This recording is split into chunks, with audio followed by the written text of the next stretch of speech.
संस्कृत सरोवर में आप सबका स्वागत है। और आज मैं लेके आई हूँ कक्षा 10वीं की पाठ्य पुस्तक शिमुषी का 8वां अध्याय, जिसका शीर्षक है विचित्र साक्षी अर्थात अनोखा साक्षी। जैसे कि नाम से ही पता चल रहा है, ये साक्षी कैसा है, इसका अनोखा है, अद्भुत है, क्योंकि एक शब्द जो है वो अपना साक्ष्य प्रस्तुत करता है। उसी के आधार पर इस पाठ का नाम अनोखा साक्षी रखा गया है। ये पाठ विख्यात लेखक ओम प्रकाश ठाकुर द्वारा रचित कथा का संपादित अंश है। ये कथा वंग साहित्यकार बंकिम चंद्र चटर्जी के द्वारा न्यायाधीश के रूप में दिए गए निर्णय पर आधारित है। न्यायाधीश सत्य असत्य के निर्णय हेतु कभी कभी वैसी युक्तियों का प्रयोग करते हैं जिनके कारण प्रमाण के बिना भी न्याय संभव हो पाए। इस कथा में भी न्यायाधीश ऐसा ही मार्ग अपनाकर न्याय करता है। तभी तो कहा है सत्यमेव जयते, अर्थात सत्य की ही जीत होती है। चलिए अब हम देखते हैं अपने पाठ के अनुवाद को। कश्चन निर्धनो जनः भूरि परिश्रम किंचित वित्तम उपार्जितवान। कोई निर्धन जन माने व्यक्ति, भूरि माने अत्यधिक, परिश्रम करके किंचित वित्तम उपार्जितवान कुछ धन कमाता है। तीन वितीन स्वपुत्रम एकस्मिन् महाविद्यालये प्रवेशुम दापयितुम सफलो जाता है। तीन वितीन, उस धन से जो उसने बड़ी मेहनत करके कमाया था, उस धन से स्वपुत्रम अपने पुत्र को, क्या अपने पुत्र को, स्वपुत्रम एकस्मिन् महाविद्यालय, एक महाविद्यालय में प्रवेशम दापयितुम, प्रवेश दिलाने में सफल हो जाता है। तत्र एव छात्रावासे निवसन अध्ययने संलग्न समभूत है। ततन उसका जो बेटा है, तत्र एव वहीं, तत्र जमा एव छात्रावासे, ये छात्रावास है, त्रय है, ये ध्यान रखिएगा, छात्रावासे निवसन निवास करते हुए अध्ययन में संलग्न हो गया। एकदा स पिता तनुजस्य रुग्णताम् अकर्णे व्याकुलो जातः पुत्रं द्रष्टुं च प्रस्थितः। एकदा, एक बार, स पिता, वह पिता जो निर्धन था और बड़े परिश्रम करके जिसने धन कमाया, वह पिता, तनुजस्य, तनुज माने कहते हैं बेटे को, तनुज का मतलब क्या होता है, बेटा,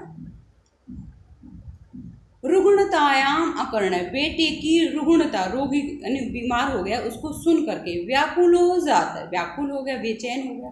पुत्रम दृष्टुम च प्रस्थित है, और पुत्र को देखने के लिए, प्रस्थित माने चल दिया, प्रस्थित का मतलब क्या होता है, चल दिया, यानी वो बेटा बीमार है, कैसा होगा, क्या है, ये उसके मन में हजारों प्रश्न आए और उसने सोचा कि मैं उसको देखने जाता हूँ, इसलिए वो चल दिया।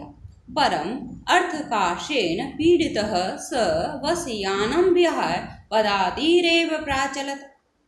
परम किंतु अर्थकाशेन, अर्थकाशेन का मतलब होता है धन की कमी से पीड़ित हुआ वह वसयानं विहाय, बस यान को छोड़ करके, यानी बस से ना जा करके, पदातिरेव प्राचलत्, पैदल ही चल दिया। पदाति क्रमेण संचलनम सायं समय अपि असौ गंतव्यात् दूरे आसीत्।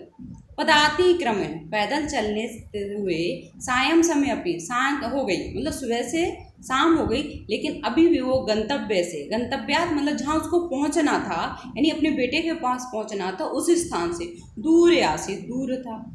निशा अंधकारे प्रसूते विजने प्रदेशे पदयात्रा न शुभा।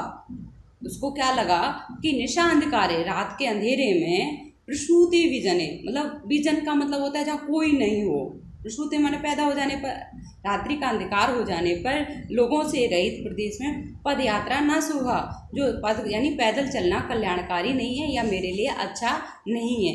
एवं विचार है से पार्श्व स्थिते ग्रामे रात्रि निवासम कर्तुम किंचित गृहस्थम उपागतः।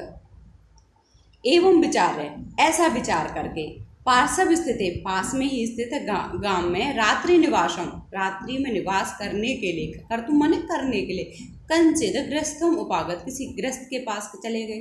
करुणा परो गृही तस्मै आश्रयम प्रायच्छत। करुणा परो मतलब दयालु, उस गृही माने जो घर की जो मालकिन है, उसने उसके लिए, तस्मै यहाँ पे इस निर्धन जन के लिए आ रहा है, उसने उसको क्या करा, आश्रय दे दिया। उस गृहस्थ को क्या करा, आश्रय दे दिया, यानी रात को उसने अपने घर में ही उसको रोक लिया।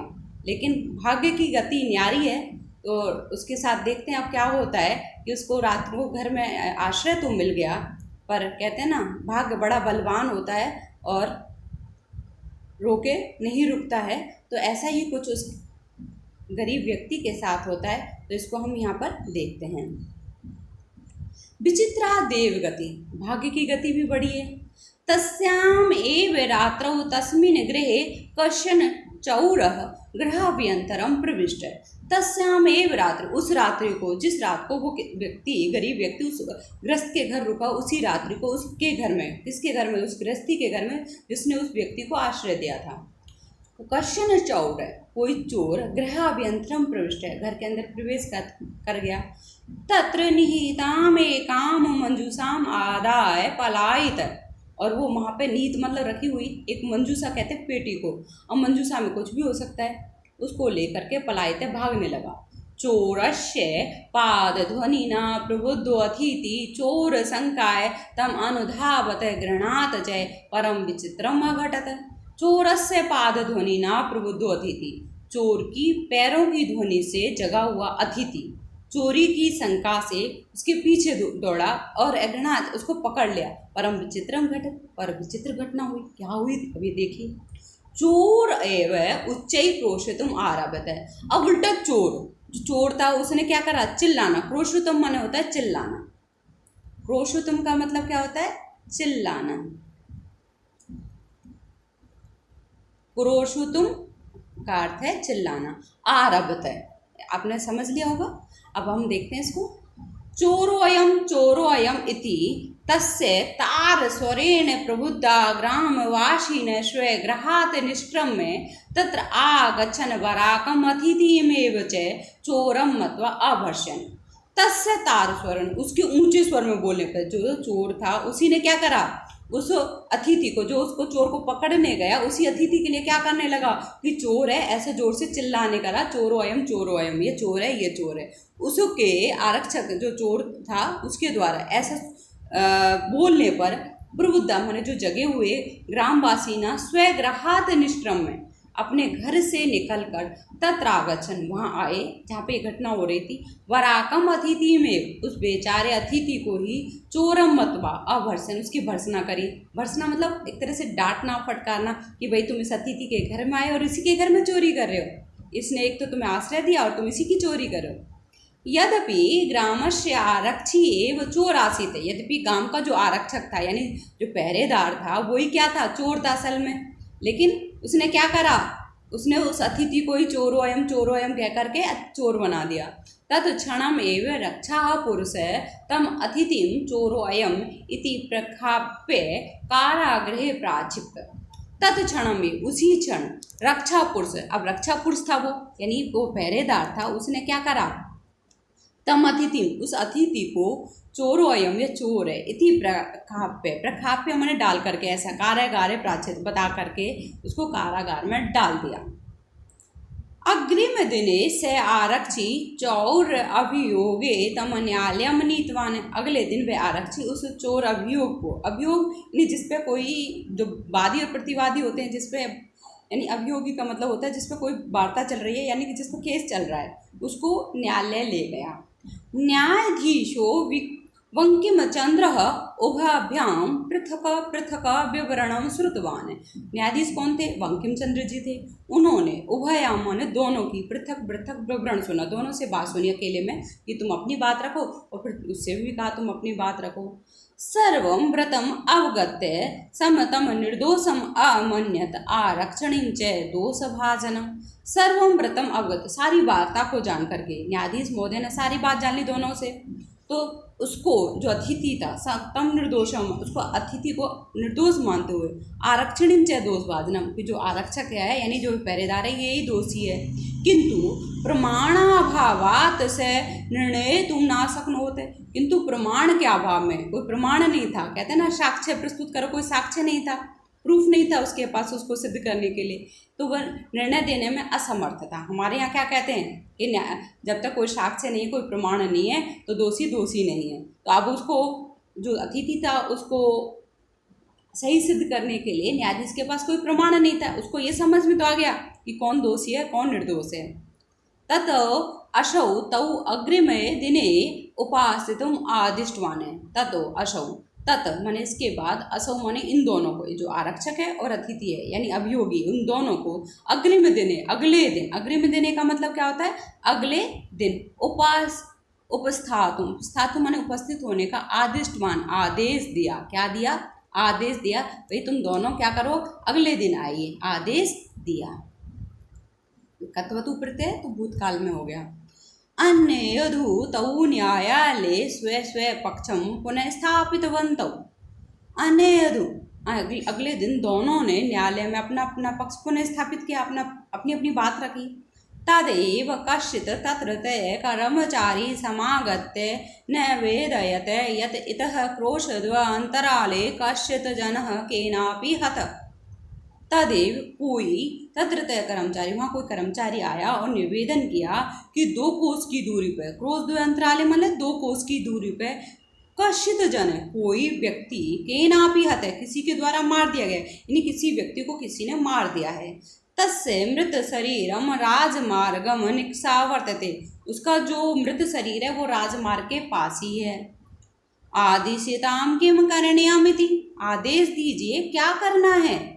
न्यायाधीश आरक्षणीम अभियुक्तम च तम सबम न्यायालय आनेतुम आदिष्टवान्। न्यायाधीश ने आरक्षणीम, जो आरक्षक था, और अभियुक्तम च, उस अभियुक्त कौन था, जो अतिथि था, वो उसको, अभियोगी को, उस सब को न्यायालय में लाने का आदेश दिया। यानी जो न्यायाधीश बंकिम चंद्र जी थे, उन्होंने उस आरक्षक यानी पहरेदार को और अभियोगी यानी उस अतिथि को, वो सब लाने के लिए कहा कि तुम सबको न्यायालय में ले आओ। आदेशम प्राप्य उभौ प्राचालतां, आदेश को प्राप्त करके दोनों चल दिए। तत्रोपेत्य काष्ठपाटले निहितं पटाच्छादितं देहेयं स्कन्धेन वहन्तौ न्यायाधिकरणं प्रति प्रस्थितौ। वहाँ पहुँचकर लकड़ी के उस पर रखे हुए पट्टे पर, निहितम पटाच्छादितम, पट माने होता है कपड़ा, पट माने क्या होता है, कपड़ा, और आच्छादित का मतलब होता है ढका हुआ। पट माने कपड़ा और आच्छादित माने ढका हुआ, कपड़े से ढका हुआ उस देह को, स्कंदेन बहन्तौ, कंधे पर बहते हुए, न्यायाधिकरणों प्रति, न्यायालय की ओर चल दिए। आरक्षिम सुस्पष्ट देह आसीत, जो आरक्षक था वो तो अच्छी देह वाला था, सुंदर मतलब हष्टपुष्ट शरीर वाला था। अभियुक्त च अतीव कृशकाय, कृशकाय माने कमजोर शरीर वाला, कृशकाय का मतलब क्या होता है, कमजोर शरीर वाला था, कमजोर कह सकते हैं। भार वहते शवस्य स्कंदेन वहनम तत्कृते दुष्करमासीत। भारवत, भारवान यानी वजन से युक्त सबको स्कंदेन माने कंधे पर ढोना उनके लिए दुष्कर था, उसके लिए, किसके लिए, जो अतिथि था वो कमज़ोर था, क्योंकि तो वो तो पैसा बचाने के चक्कर में रहता था जैसे अपने बच्चे को पढ़ा सके, तो उसके लिए उस वजन को ढोना कठिन था और इतनी 2 कोस दूरी तक ले जाना। से भार वेदनाया कृदंती, इसमें वो उस भार के वजन से रोने लगता है। तस्य क्रंदनम निशम्य मुदित आरक्षी तम उवाच। रे दुष्ट, तस्मिन् दिने त्वया अहम चोरिताया मंजूषाया गृणाद वारित। तस्य क्रंदनम निशम्य, उसके उस क्रंदन को सुन करके खुश हुआ। मुदित माने खुश होना, प्रसन्न होना। मुदित का अर्थ क्या होता है, प्रसन्न होना अथवा खुश होना।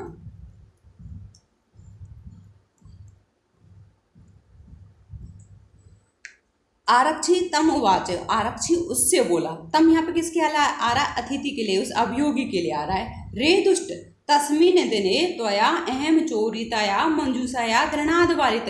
तस्मिन् दिने, उस दिन, त्वया तुम्हारे द्वारा, मैं चोरी से मंजूषा को रोकने, चोरी की जो मंजूषा थी उसको ग्रहण करने से वारित माने रोका गया था, मतलब तुमने मुझे रोक दिया था चोरी करने से। इदानीं निजकृतस्य फलं भुङ्क्षव, अब क्या करो इस समय, इदानी माने इस समय, अपने कार्य का फल भोगो। तुमने मुझे उस दिन चोरी से रोका, अब उसी का परिणाम है ना तुम यहाँ पे आए हो। अस्मिन् चोर अभियोगे तम वर्ष 3 कारादंडम लपेशे से, इस चोरी के अभियोग में तुम 3 वर्ष तक कारादंड यानी जेल को प्राप्त करोगे। इति प्रोच्य उच्चै अहसत, और ऐसा बोल करके वो जोर से हंसा। यथा कथचित उभौ शवम आनीय एकस्मिन् चत्वरे स्थापितवन्तौ। यथा किंचित जैसे कैसे वो दोनों उस शव को लाए और एक चौराहे पर उसको रख दिया। क्या करा उन्होंने? उसको सबको ला करके रखे। अब यहाँ पे हम देखते हैं कि न्यायाधीश कैसे उसको न्याय को स्थापित करता है। ये वास्तव में न्याय की एक अद्भुत परंपरा है कि कहते हैं ना, न्यायाधीश जो होता है अपने आप में एक भगवान का ही रूप है वो भी, क्योंकि एक जो सच्चे व्यक्ति को न्याय दिलाना अपने आप में एक महत्वपूर्ण कार्य होता है। न्यायाधीशेन पुनस्तौ घटनाया विषय वक्तुमादिष्टौ। अब न्यायाधीश ने पुनः उन दोनों को घटना के विषय में बोलने का आदेश दिया। आरक्षिणी निज पक्षम प्रस्तुतवती आश्चर्यम घटत। जो आरक्षक था, जो पुलिसकर्मी था या पहरेदार था, उसने अपने पक्ष को प्रस्तुत करा था, तभी एक आश्चर्य घटा। स शव प्रवारकम अपसार्य न्यायाधीशम अभिवाद निवेदितवान्। मान्यवर, एतेन आरक्षिणा अध्वनि यद उक्तं तद वर्णयामि। त्वया अहम चोरितया मंजूषाया ग्रहणाद वारितः, अतः निजकृतस्य फलं भुक्षस्व। वह सब अपने ऊपर प्रवार कर्म अवसारम, जो लबादा था या जो कपड़ा उससे जिससे वो ढका हुआ था उसको हटा करके न्यायाधीश से निवेदन करा, मान्यवर, इस आरक्षण यानी इस रक्षक के द्वारा जो मतलब कहा गया उसको मैं वर्णित कर रहा हूँ कि तुमने मुझे उस मंजूषा को, इस पोएट्री को ग्रहण करने से रोका, अतः अपने किए गए कार्य का फल भुगतो। अस्मिन् चोर्याभियोगे तुम वर्षत्रयस्य कारादंडम लपेष्यति। और इस चोरी के अभियोग में तुम्हें 3 साल तक का क्या मिलेगा? 3 साल तक का दंड मिलेगा, कारादंड मिलेगा। न्यायाधीश आरक्षण कारादंडम उद्देश्य तम जन्म से सम्मान मुक्तवान। न्यायाधीश ने उस आरक्षण को कारादंड दिया यानी जेल में डाला और उस व्यक्ति को ससम्मान मुक्त कर दिया। अतएव उच्यते, इसलिए कहा जाता है, दुष्कराण्यपि कर्माणि मति भयवशालिनी नीति युक्तिम समावलंब्यम लील एव प्रकृते। यानी जो मति वैभवशालिनी, जो अच्छी बुद्धि वाले होते हैं, जो बहुत मतलब क्या कहेंगे चतुर या विचार युक्त व्यक्ति होते हैं, बुद्धिमान व्यक्ति होते हैं। मति वैभवशालिनी यानी मत्या वैभव अस्ति अस्य तस्य शीलम येषाम ते, यानी जिसकी बुद्धि बहुत अच्छी है वो लोग, ऐसे लोग जो होते हैं कठिन कार्यों को, कोई दुष्कराणि अपि कर्माणि, कठिन कार्यों को, ऐसे देखो कितना कठिन काम था कि एक व्यक्ति को निर्दोष सिद्ध कर पाना जिसको किसी ने ना देखा हो। तो ऐसे व्यक्ति जो मति वैभवशाली हैं दुष्कर कार्य को भी नीति से युक्ति से का सहारा लेकर लील एव प्रकुप्ते, खेल खेल में ही, लील एव मतलब खेल खेल में ही क्या करते हैं, उसको खेल खेल में ही उपाय का सहारा मतलब उसको सरलता से कर देते हैं, खेल खेल में ही इसको सरल सिद्ध कर देते हैं या उसको सिद्ध कर देते हैं।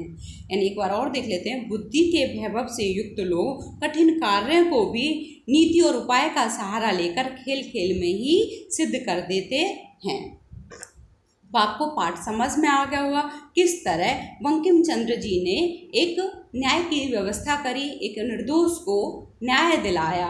अब हम इसके अभ्यास प्रश्न करते हैं जो कि आपकी पाठ्य पुस्तक के पीछे दे रखे होते हैं। अधोलिखित प्रश्नानाम उत्तराणि संस्कृत भाषाया लिखत है। निर्धन जन कथम वित्तम उपार्जितवान। निर्धन माने गरीब व्यक्ति ने कैसे धन उपार्जित किया, ये पहले ही उसमें आया है कि निर्धन जन भूरि परिश्रमयम वित्तम उपार्जितवान। भूरि माने अत्यधिक परिश्रम करके उसने धन को कमाया था। जन किमर्थम पदाति गच्छति, वो व्यक्ति किस लिए पैदल ही जाता है, किस लिए पैदल जाता है? अर्थकार्षेण पदाति गच्छति, धन की कमी की वजह से पैदल जाता है। तीसरा प्रश्न है, प्रसूते निशांधिकारे से किम अचिंत्यन, अत्यधिक अंधकार हो जाने पर उसने क्या सोचा? प्रसूते निशांधिकारे, तो देखिए आप उत्तर भी ऐसे ही दीजिए ना प्रश्न को देख करके। प्रसूते निशांधिकारे से किम, से किम की जगह हम क्या कर देंगे? स अचिंत्यत, किम को हटा दिया, प्रश्नवाचक विजने प्रदेशे पद यात्रा न शुभ, कि व्यक्तियों से रहित इस प्रदेश में यात्रा करना शुभ नहीं है। अगला प्रश्न देखते हैं। वस्तुतः चौर का आसीत, वस्तुतः चोर कौन था? वस्तुतः चौर आरक्षी वेव आसीत। जनस्य क्रंदनम निशम्य आरक्षी किम उक्तवान। लोगों के उस क्रंदन को सुनकर आरक्षी ने क्या कहा? जनस्य क्रंदनम निशम्य आरक्षी उक्तवान रे दुष्ट तस्मिन् दिने त्वया अहम चोरितया मंजूषया वारितवान इदानीं निज कृतस्य फलम मुक्ष। अगला प्रश्न देखिए। मति वैभवशालिनी दुष्कराणि कार्याणि कथम साध्यन्ति, कैसे मति वैभवशाली अत्यधिक बुद्धि वाले जो व्यक्ति होते हैं दुष्कर कार्य को भी कैसे साध लेते हैं? मति वैभवशालिनः दुष्कराणि कार्याणि नीतिम युक्तिम च समालम्ब्यम लील एव साधयन्ति। अब हमें अगला प्रश्न देखना है। रेखांकित पदम आधृत्य प्रश्न निर्माणम कुरुते। यहाँ पे जो रेखांकित शब्द हैं उनके आधार पर हमें प्रश्न निर्माण करना है। जैसे कि हमने पहले भी कहा है, प्रश्न निर्माण करते समय हमें किम शब्द रूपों का ज्ञान होना बहुत जरूरी है, और हमें ये देखना है जो रेखांकित शब्द है वो किस लिंग में, किस विभक्ति और वचन का है। हम उसी विभक्ति, उसी वचन, उसी लिंग में उसका प्रश्न निर्माण करेंगे। तो पुत्रम, जैसे पुत्रम शब्द क्या है? पुल्लिंग में है, प्रथमा विभक्ति है, एक वचन है, तो हम किम शब्द रूप प्रथमा विभक्ति और पुल्लिंग में ही होना चाहिए, तो कम। पुत्रम की जगह क्या आ जाएगा? कम। जैसे तस्मयी, तस्मयी क्या है? ये भी पुल्लिंग में है और चतुर्थी विभक्ति एक वचन है, तो प्रश्न का निर्माण भी हम चतुर्थी विभक्ति और एक वचन में करेंगे, तो तस्मयी। चौरस्य, षष्ठी विभक्ति एक वचन है, तो कश्य। न्यायाधीश वंकिम चंद्र आसीत। अब वंकिम चंद्र क्या है? नाम है एक, और ये प्रथमा व्यक्ति एक वचन में ही है, तो क पुल्लिंग में कऊ के इस तरह शब्द रूप चलते हैं। से भार वेदनाया कृदंती, इसमें भार वेदनाया तृतीय व्यक्ति एक वचन है इसमें पुल्लिंग में, तो कऊ के कम कऊ कान यहाँ पे आएगा भार वेदना, सॉरी स्त्रीलिंग में ये का के का काम के का कया, भार वेदनाया, तो यहाँ पे क्या आ जाएगा? कया। उभयम सब चत्वरे स्थापितवन्तौ, चत्वरे, तो यहाँ पे क्या आ जाएगा? चत्वरे की जगह, मानो उन्होंने उसमें एक चत्वरे का मतलब है चौराहे पर उसको स्थापित किया था सबको, तो स्थान की बात हो रही है, तो इसका क्या हो जाएगा? पुत्र। कैसे प्रश्न का निर्माण होगा? पुत्र करके। अब हम देखते हैं तृतीय प्रश्न को, जिसमें कि संधि अथवा संधि विच्छेद करने को आपसे कहा गया है। तो संधि अथवा संधि विच्छेदम च कुरुतः, इसको कैसे करेंगे? पदाति रेव, तो यहाँ पे जैसे आप देख रहे हो, तो पदाति जमा एव, क्या? पदाति जमा एव। यहाँ पे विसर्ग दे रखा है, विसर्ग को क्या हो गया? रे हो गया, और रे तो इस तरह होगा हलंत वाला, लेकिन इसमें क्या हो गया? रे में जब ए लगा, क्या लगा? ए की मात्रा लगी, तो ये क्या हो गया? रे हो गया, तो पदाति रेव। निशा अंधकारे, निशा का आ और अंधकारे का अ, और आ ए मिलके दीर्घ संधि में क्या हो जाता है? आ, तो निशा अंधकारे बना। फिर है अभी जमा आगतम, अभी ये अणसंधि का उदाहरण है। ई को क्या हो जाता है? ई को यह हो जाता है। जब ई को यह हो जाता है, भय में से ई निकल गया, तो भय कैसे रह गया? आधा हो गया। इसको अथवा ऐसे भी लिखते हैं, भय आधा है, और ई को हमने यह कर दिया था तो ये मिल गया, लेकिन ये भी हलंत युक्त है, लेकिन आगतम का आ मिल गया तो ये मिल गया, तो अभ्यागतम बना। भोजनांते, भोजन जमानते ए और ए, ये भी दीर्घ संधि का उदाहरण। यहाँ पे आ की जगह ए हो गया और इधर भी ए हो गया, तो फिर भी आ ही बनेगा। चौरायम, चौरायम माने चोर जमा अयम, यहाँ विसर्ग को ओ हो गया है अ परे होने पर। ग्रह जमा अभ्यंतरे, ये भी दीर्घ संधि का उदाहरण है। अ और आ मिलके आ हो गया। लील अएव, तो यहाँ पे क्या हो जाएगा? लीलया जमा एव, यहाँ पे अया जमा एव, तो इसमें क्या हो गया है? यहाँ पे आई की मात्रा लग गई है और इस तरह लीलएव हो गया। यद उक्तम, यत जमा उक्तम हो जाएगा। प्रबुद्ध जमा अतिथि, विसर्ग को हो गया और प्रबुद्धो अतिथि हो गया।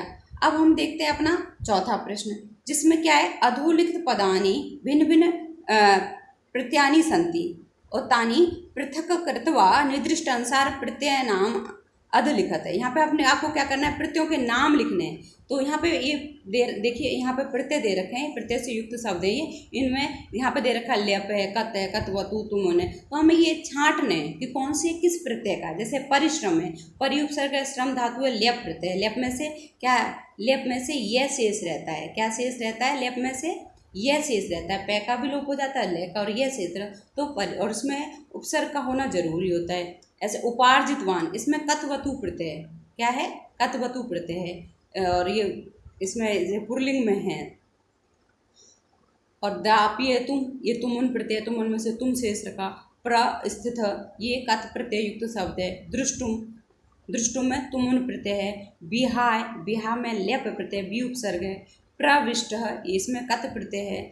आदाय, आदाय में क्या है, आ उपसर्ग है और ल्यप प्रत्यय है। क्रोशुतुम, इसमें तुमुन प्रत्यय, कृष धातु तुमुन प्रत्यय। नियुक्त, इसमें कत प्रत्यय प्रयुक्त हुआ है, कत। और फिर अगला है हतवा, ये नीतवान है। नीतवान में भी कतवतु प्रत्यय का प्रयोग हुआ है। निर्णय तुम, इसमें तुमुन प्रत्यय का प्रयोग हुआ। आदिष्टवान, इसमें तुमुन प्रत्यय, कतवतु प्रत्यय का प्रयोग हुआ है। समागत्य, सम उपसर्ग और गम धातु और ल्यप प्रत्यय का प्रयोग है। निशम में भी ल्यप है। प्रोच्य में भी क्या है, ल्यप प्रत्यय का प्रयोग हुआ है। और है ये अपसार्य, इसमें भी ल्यप प्रत्यय का प्रयोग हुआ है। अब हम चलते हैं अपने अग्रिम प्रश्न। इसमें कह रहा है विभिन्न प्रकृतिकम पदम चुनत, जो विभिन्न प्रकृति वाले हैं। जैसे विचित्रा, सुबह, संकाया, मंजूषा। इसमें से अलग अलग कौन सा है, संकाया। क्या है, संकाया। कश्चन, कंचित, त्वरितम, यदुक्तम, इसमें कश्चन अलग है। पुत्र, तनय, व्याकुल, तनुज है। तो पुत्र माने भी बेटा, तनय माने भी बेटा, तनुज माने भी। अब व्याकुल अलग हो गया। करुणा पर है, अतिथि परायण, प्रबुद्ध जन है। तो यहाँ पे प्रबुद्ध अलग हो गया। ये सब करुणा पर, अतिथि परायण, जन, ये सब किसके थे, उस अतिथि, जो अतिथि जिसके घर रुका था उसके लिए आए थे ये विशेषण, तो उसके लिए आए। तो ये अलग हो गया प्रबुद्ध। अब हम चलते हैं अपने अग्रिम प्रश्न की ओर, जिसमें कहा गया है कि निक्सा प्रति इति अन्यो शब्द योग द्वितीय विभक्ति भक्ति। निक्सा जो शब्द है, निक्सा का अर्थ होता है पास में या समीप। निक्सा का अर्थ क्या होता है, समीप। ये उपपद विभक्ति में आता है। जब हम उपपद विभक्ति करेंगे तो वहाँ देखेंगे। और इसके योग और प्रति, प्रति माने भी पास की ओर होता है। प्रति का अर्थ क्या होता है, की ओर। प्रति का अर्थ होता है की ओर। इन दोनों के योग में द्वितीय विभक्ति का प्रयोग होता है। और कैसे हम करेंगे, जैसे राजमार्गम निक्षामृतम शरीर, तो निक्षा तो राजमार्गम आया। ऐसे यहाँ पे जो ग्रामम, ग्राम शब्द दे रखा है, इसमें हमें क्या करना, द्वितीय का प्रयोग कर देंगे तो ग्रामम हो जाएगा। जैसे राम, रामो, रामा, रामम। या यदि जैसे ये नपुंसकलिंग शब्द है तो फलम, फले, फलानी, फलम, तो वही फलम। तो ऐसे ग्रामम, निक्षा नदीम बहती। अब नगर है तो नगरम, निक्षा औषधालयम वर्ते। तऊ प्रति, प्रति के युग में भी द्वितीय आती है। तो यहाँ पे क्या हो जाएगा, न्याधिकारिणम। मोहन प्रति गच्छति, गृहम प्रति गच्छति। अगला प्रश्न देखिए, इसी का ही है, ये उपपद विभक्तियों में से ये। कोष्ठकेषु दत्तेषु पदेषु यथा निर्दिष्टम विभक्ति प्रयुज्य रिक्त स्थानानि पूर्यते।